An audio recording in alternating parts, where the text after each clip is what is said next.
Hey guys, this is Dr. Hub. In case you haven't subscribed, please do subscribe for updates.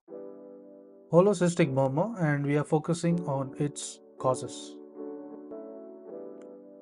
So here, the holocystic murmur, what are the causes? There is mitral regurgitation. You're writing it as MR. So this mitral regurgitation, it is best heard at the apex. So this is best heard at the apex, and it radiates. So radiation is to the axilla. So radiation is from the axilla or the base. So it radiates to the axilla or the base. And next is there's a decrease. So the decrease is with the intensity. So decrease is with the intensity.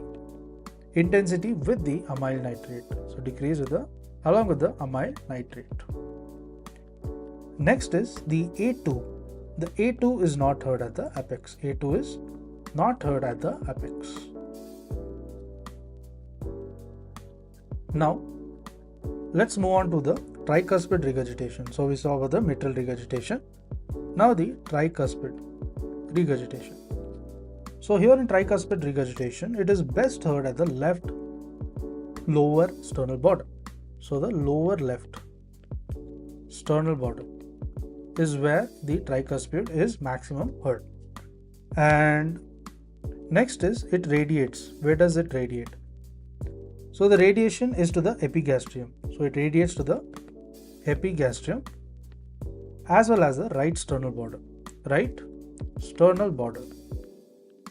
So the tricuspid regurgitation is best heard at the lower left sternal border. It radiates to the epigastrium and the right central border, sternal border.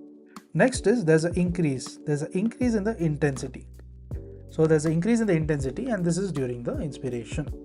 So tricuspid regurgitation, it increases the intensity on the inspiration. Next is there's a prominent CV waves. So prominent CV waves, and they are seen nothing but in terms of the JVP.